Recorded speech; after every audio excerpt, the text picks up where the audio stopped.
Hello, welcome back to the channel.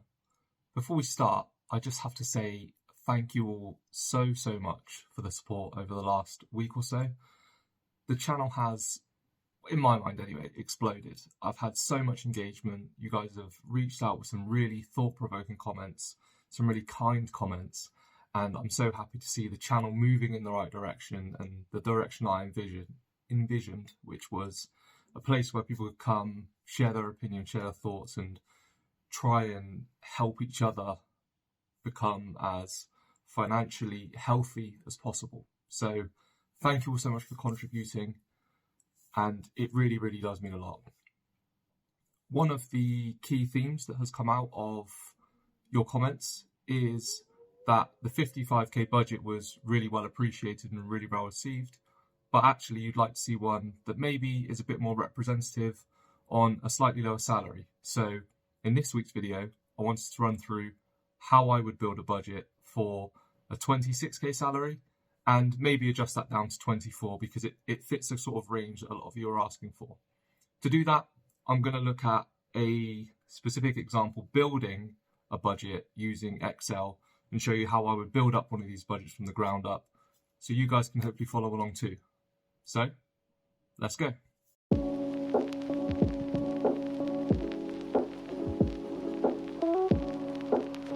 So to start, as you can see from the Excel sheet, I have gone onto a website which is just the salary calculator. So it's thesalarycalculator.co.uk. This is a UK specific one. I'm sure there are ones that are specific for maybe like the US or something if you're looking at this in dollars. But here on my Excel, what I've got is two extracts of where I've put 26k and 24k respectively. It shows your deductions. So the pension, I have assumed that an 8% deduction is going to be used. This is because even though we're doing this on a lower salary, I do personally think that putting into your pension is super important. And the earlier you do this, guys, the better the return is later in life. Of course, pensions, even though they're an investment, you can't access them until you're 55. So always be conscious that what you put in, you don't want to be putting too much in so you can't survive in the month up to the point that you're 55, of course. But I think if most companies offer like a salary sacrifice or something, they're usually around 8%. So if you can match this, great. I've kind of put this at the upper end because if you have a lower match and you're saving for a deposit, then just go for that match, 6%, 5%, whatever it is. Anything's better than nothing, but I do personally believe that you should be putting something into your pension. And then it follows the same trend. I haven't put a student loan in this, which would be a further deduction, I believe. Not too much, I think, because it only kicks in over a certain salary bracket. And then the standard tax and national insurance, which we are all very fond of. So let's jump in and I will show you how I would go about with a blank Excel building this budget out.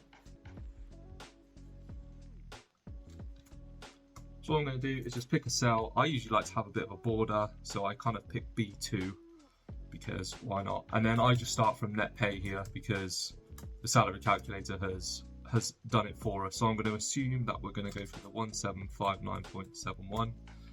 I will do maybe I could actually, yeah, why not? Let's put a second column here in E for the 1646.9. We'll see how it works out. Why not? Let's treat ourselves. So those are your two net pays. What I'm now going to do is I've got a snip of my current expenditure. I'm just going to plug these numbers in and start from there. So bear with me while I type these out.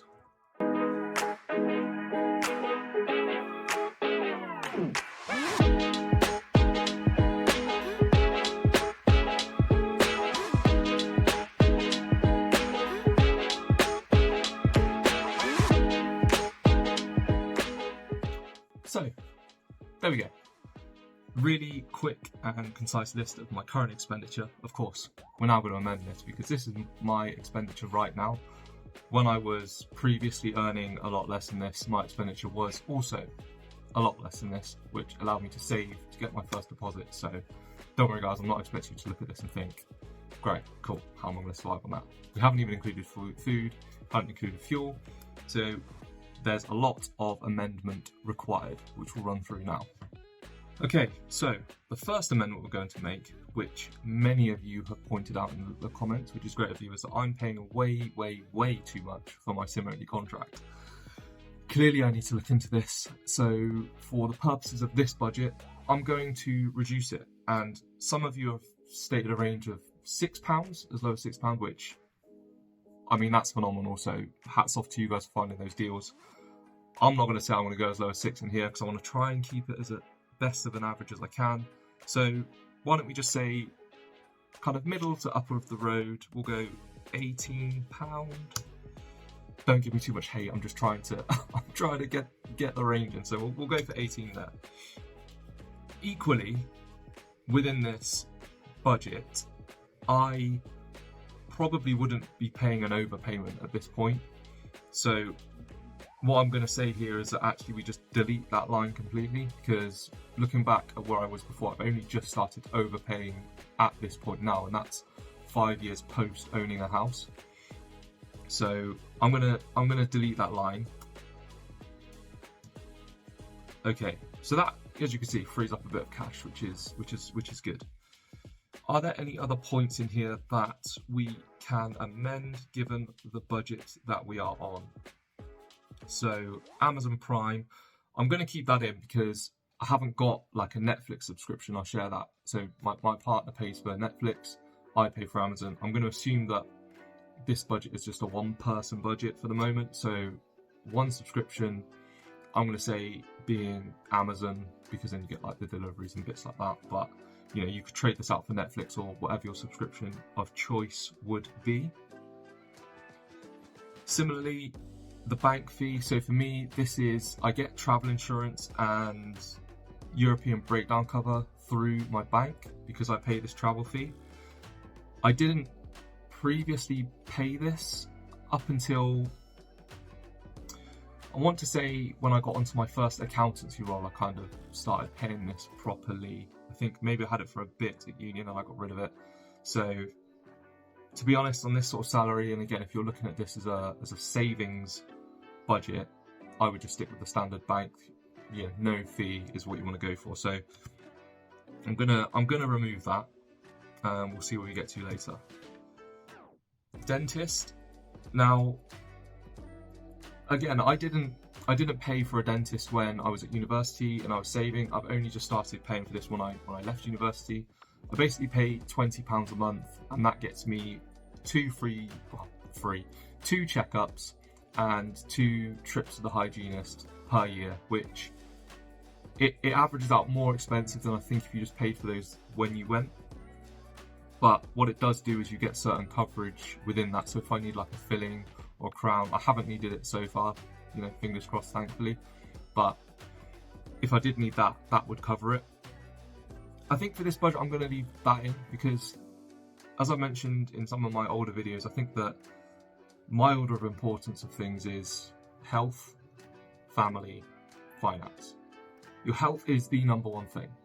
And I know this is the dentist. Luckily in the UK we get the NHS, so healthcare isn't as big of a concern. But your teeth are important. It can lead to worse issues later down the track.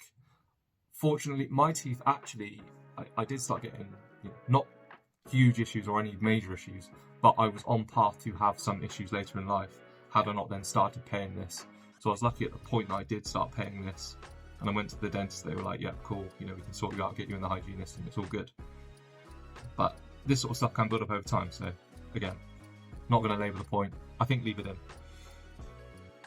And in terms of, so trading 212, this is my £50 a month I automatically pay into my stocks and shares ISA.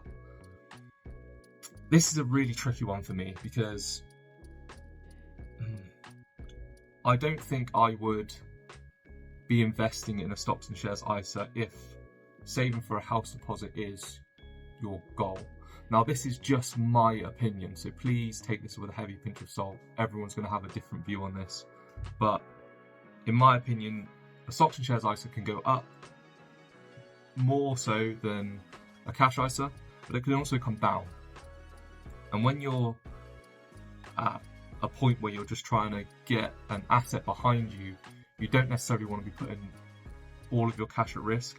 And in this case, £50 is a lot of money per month to be saving. So I'm not going to be putting mine into Trading 212 stocks and shares ISA.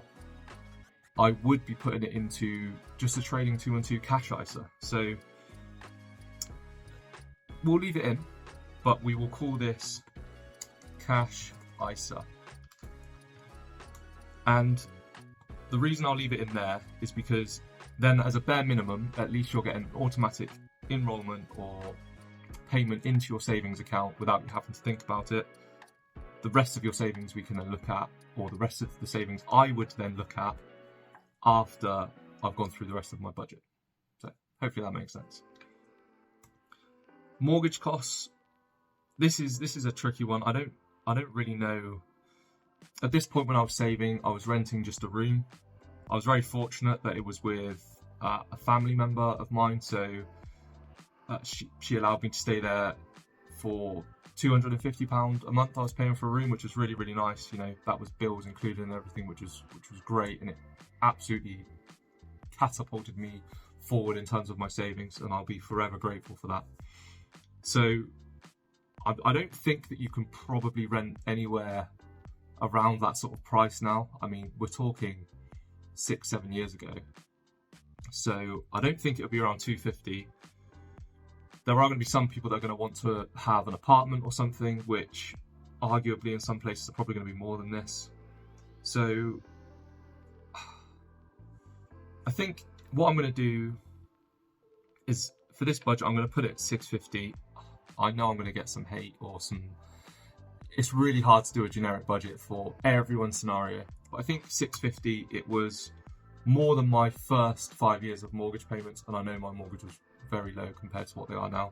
But I think that would be enough to rent you a decent room, hopefully in a nice place, or potentially even an apartment in a lower cost of living area. So we'll put that in, we'll see where we end up, and we might come back to it later. Gym, that's staying. If you remember my order of importance, if you're going to spend any money on some physical activity, go for it, and it helps you with the social aspect as well. So that is staying in. My Aviva is my life insurance. That stays in. I didn't have any before I had a house though, but we'll leave it in because I think if you've got someone that you care about, or even maybe if your parents, if you're younger, a life insurance policy is always a good thing to have. And if not, I would just add this to my savings pot if it was me. Aegeus, so this is home contents insurance. So if you own a house, then you'll need this. If you're renting, you'd need building insurance of some sort. So I think what I'm going to do, because the point below is an extra level of insurance that I pay a little bit more to have my pipes and electrics all kind of insured through HomeServe, and they'll come out and fix them if they break. So I'm going to delete that one, and I'm going to just stick this at 30 as like a coverall one level of insurance for where you live.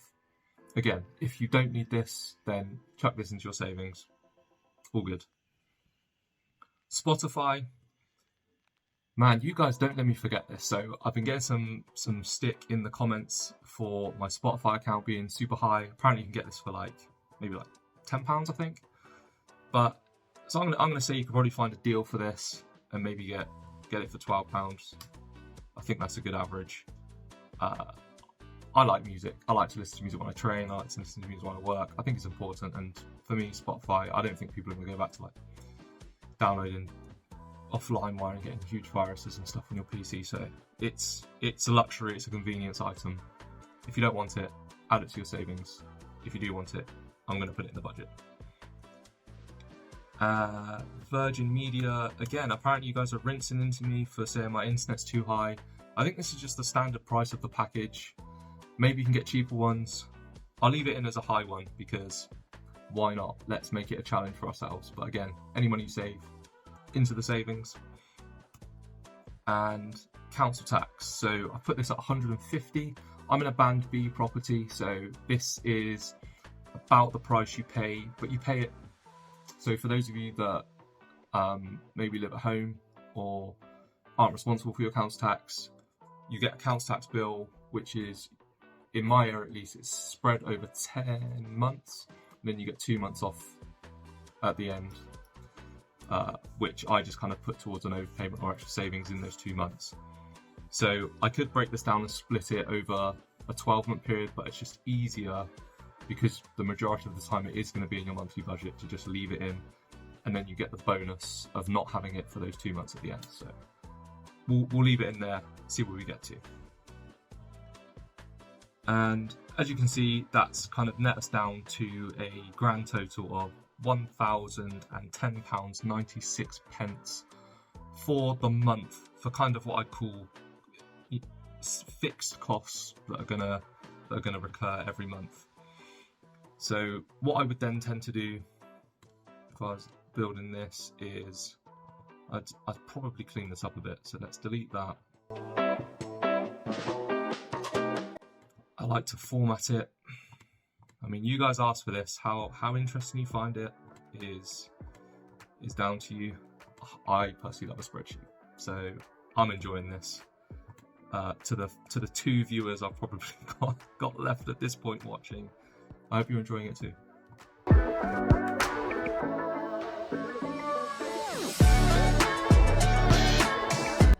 We also need to think about other variable costs that happen throughout the month. These are really hard to forecast and kind of put in as a static amount. So what I'm going to do is go in and say for food. Apparently you guys say my food bill's too high. I'm just greedy. So $2.50. And then energy costs, I get by on about 120 per month in a band B. So you could probably cut the heating down a little bit and maybe get by on £100 a month, but let's stick 120 in. And then transport. Now this is very difficult. So I live and work. I live quite close to where I work, so I can get away with walking, or the drive isn't too far, so I save quite a bit there. I think if you live really far away, again, this is going to be. This can vary massively. I think realistically on this sort of budget, you're probably going to want to be putting about £100 a month into transport, and that's going to be your fuel, maintenance, MOT. I mean, it's very, very tight, and driving now is super harsh. But when I was saving, as some of you guys will be aware, I sold my car, got myself a cheaper car, and had a car, just paid cash outright and only used it as and when I needed to. This is a great strategy, but it is tough. I'm not gonna lie to you, it's tough. It's tough seeing people in nice cars, it's tough seeing people have these nice things, but it's a sacrifice I made, and it's a sacrifice I was happy to make. So I'll put 100. You guys can tell me if that's realistic or not. I'm really, really not sure, because like I said, I don't really need my vehicles every day, so I don't need to drive them every day. I'm very fortunate. So I do feel for you guys that don't have the ability to be able to do that. Okay, so that is our kind of total expenditure list. I think I've got everything in there. I'm not too sure. But this is how I would build a budget effectively. It's really raw, really basic. And as you can see, then I just kind of go through and tidy it up, and then it gives me this number at the bottom, which is my remaining number. So this is what effectively you have left at the end of each month to use for fun, use for savings. And I know a lot of people look at this number and go, oh, so low, how do you get by? Well, there's 2 really important things to know about this. This is only a temporary budget. Ideally, you can try and increase your salary. It's easier said than done, I know this, from a fact. It took me years to build up my profession to a point where I'm getting paid what I am now, and I'm very, very fortunate for that, but it does take hard work and sacrifice in your working life and in your personal life. But at the time you're on a maybe a more modest wage, the most important thing to do is just not get yourself into debt, because debt, the moment you have debt on your account, just eats away into that remaining pot, and it's a vicious cycle. Then you need debt to get by on a monthly basis because you haven't got this buffer, and so on and so forth. It just drags you down. So try and keep a little bit of a buffer there, despite kind of where you are. And as you can see kind of up here, there are things we can cut if we need to. You know, we can get rid of the dentist for a while, I'm not saying forever, but if you get rid of the dentist for a while, this is an instant saving. You don't need to have that in there if you need the cash within the month, but it's nice to have a small amount of auto enrollment. You could look for a cheaper place to live. There are, you know, cut the gym for a bit and go for a run, although I do like the gym, so I wouldn't do that, but you could in a pinch. Virgin Media, can it be cheaper? Phone bill, of course it can be cheaper according to everyone in the comments, so we know about that one. And then these ones are all variable, so more home cooking, less going out, energy goes down in summer, and wrap up warm in winter. It's horrible to say because I think people should be warm. It's horrific sometimes. But we live in a country we live in where people are struggling to put the heating on. And transport, again, that's probably the big one. That's the tough one. But most people in this country put things on finance now for transport. And so when you don't do that, it is very odd. People think it's really odd and it doesn't fit a budget because people would just have like a fuel up and go agreement where they just pay 150 quid a month and that's it. But, you know, they're signed in for the rest of their lives and it's just not... I don't know. Each to their own right. I'm not going to judge people on what they do, but personally for me, I don't think it's worth doing that.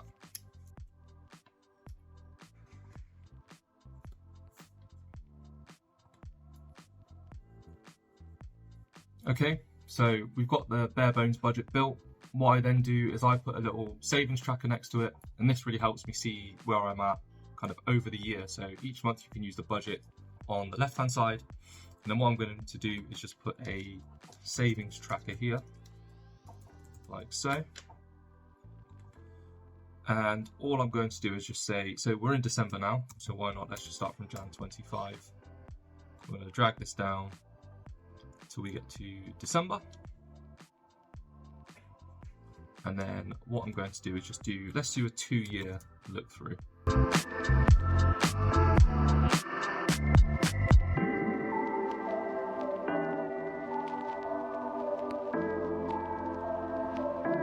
Okay, that looks a little bit nicer. So what I would then do is literally every month I would open this up and type in all of my numbers down here, what I spent on food, energy, transport. It would give me my number here, and then I would decide how much money I want to allocate for fun and how much money I want to allocate to savings. So in this case, at this point in my life, realistically, I probably would have given myself either the 78, 75 a month for fun, and then tried to save the £200 plus the £50 that's already going into my savings account. So what I'm going to do is just say 200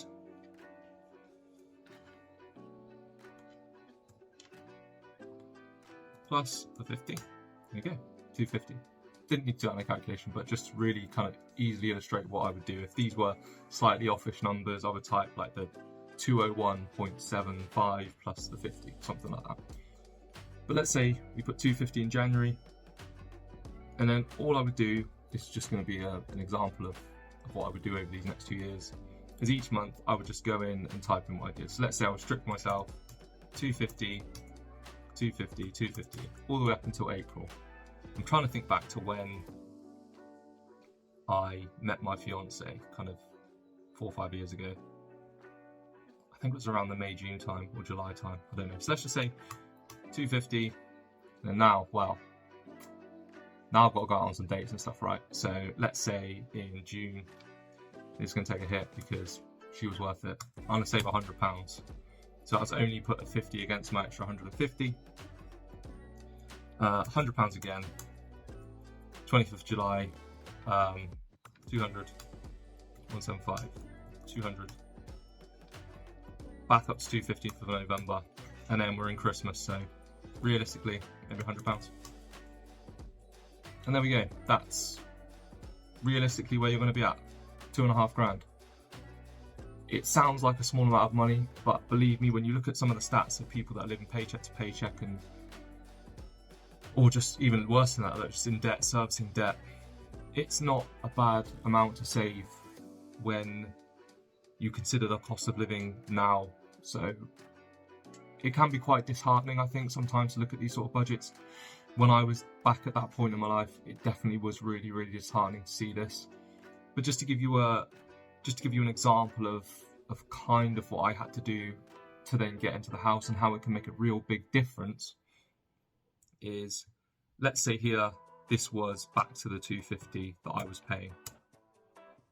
Immediately, it blows your free cash up to effectively what you're paying in rent, which was a sacrifice that I made. And at that time, I wasn't then paying council tax. So if I just remove that to zero, so I'm back up to kind of £800, which is why then the following year, I was probably saving about £750 a month, 800 in some months.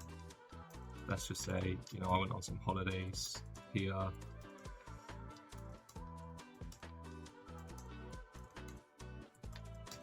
And that really shows you how the kind of stark difference between where you live and having to sacrifice in those times. I must really caveat this because I know some people are really, really struggling. I know people are already sacrificing, and I know that 250 probably is an unrealistic number at this time. I'm just going on the information that I have to hand right now and my experience kind of 5 years ago when I was doing this. So you probably will land halfway between this, and even at that, you could see you could probably save around £5,000 per year if you were in a way cheaper place to live, or just finding a couple of friends that maybe want to do this and sharing a place and spreading that cost. It is tough. I know it's tough, but that's just what I would do to get to this level of savings. But for argument's sake, let's say you can't do that. Your costs are going to stay the same. And let's just say we kind of track the same amount next time. There we go. It means kind of at the end of that period, you're going to have around £5,000 saved. And that's not a bad thing. £5,000 over 2 years isn't bad. At that point, you might have invested in your career. You might be able to earn a bit more. This is kind of a good amount to have as a nest egg. It's a good amount for anyone. £5,000 is a huge amount of money. It's massive to me to save that up. It takes a while, so it's not to be scoffed at. And like I said, we normalise the other end of the spectrum. So if you imagine kind of 0 to negative 10, 15, 20, 30 grand, whatever it is, that's all normal. The moment you start moving up this way, that becomes really, really difficult because it's really hard to push up to this side. But that way is just so easy to go into debt. It's this bit that's the difficult piece. So just kind of focus on that and you'll get there. Believe me, you'll get there. The main piece of advice that someone gave to me and resonated with me from a young point, from when I started my journey of being more financially disciplined, is that just start. You can always look backwards and think, what if? You can always look forwards and think it's miles out of reach. And that is where you'll get stuck in those deer in the headlights moments of just doing nothing. Whereas if you have a goal in mind, little and often, it's the same as your fitness, it's little and often. It's the same as relationships, like your partner. Make them feel loved little and often. It's not these big gestures. It's always going to be the little things. And it's the same with finance. It's little things. Chipping away every single day is what's worked for me. With a budget like this, kind of looks like you're going nowhere, until one day you look back and you go, wow, I'm doing really good. I've got a decent pot of money behind me.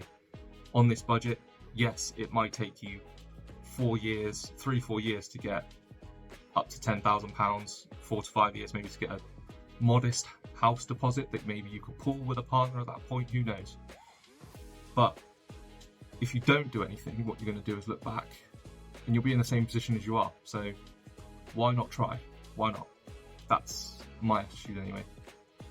So this is how I would go about building a budget on these sorts of sums of money. As you can see, it's harder on obviously the lower income you have, the harder it is to save. That's just a given. So I've left this one here as the 24k. Left this one here as the 24k example. If you give me a moment, I'll just neaten out slightly a little bit more so it looks nice. And then this is kind of effectively my own budget, doesn't look too dissimilar from this. This is what I use on a monthly basis. I usually go into this weekly or bi-weekly and just have a look, plug in some numbers, check them on track, make sure my savings align to what I've got on my banking app, and we're good.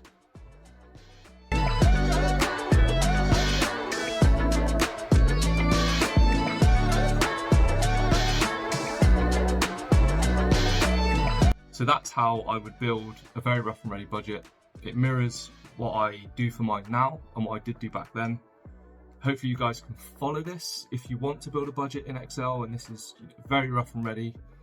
I would always advocate for doing it manually. I know there are a lot of budgeting apps that make it easy, but I like to actually physically have to go in and manually do it because it forces me to look at my money, forces me to count every single penny.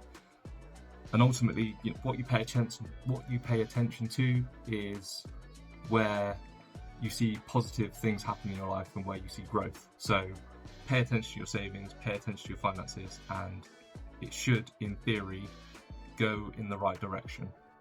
Obviously, of course, as long as you're putting the work in. And that's it. Before I go on this one, I wanted to quickly run through some videos that you guys have suggested actually in the comments recently. So I think I've covered the first two, which is the Excel budget and the 20 to kind of 28k budget range. Some other people have suggested kind of what vehicles I'm driving now, property investments, 2 incomes versus 1, student loans, and if it's worth going to university, and kind of the university versus apprenticeship approach. And then some of the suggestions that I am looking to do in future are building a credit score, which is kind of what I did, my own personal early retirement plan, because I don't think I've laid out specifically the kind of steps I'm looking to take, and looking for a new phone contract. I did put that one in as a joke because clearly, not even as a joke, I do need to do it, but you guys are super passionate about that. So I will actually, if you want me to, record me looking for a new phone contract and discover what I can actually get down to.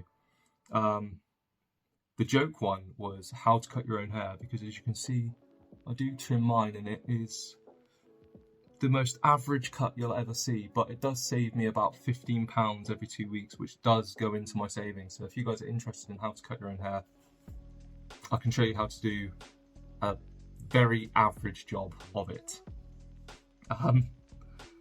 Anyway, all of that aside, guys, thank you for all the comments. It's so overwhelming. It's amazing. I love reading them. I love the engagement we're getting on this channel. It's great. So thank you all. I hope you found this useful. Thank you all so much for watching again, and I'll see you on the next one. Bye bye.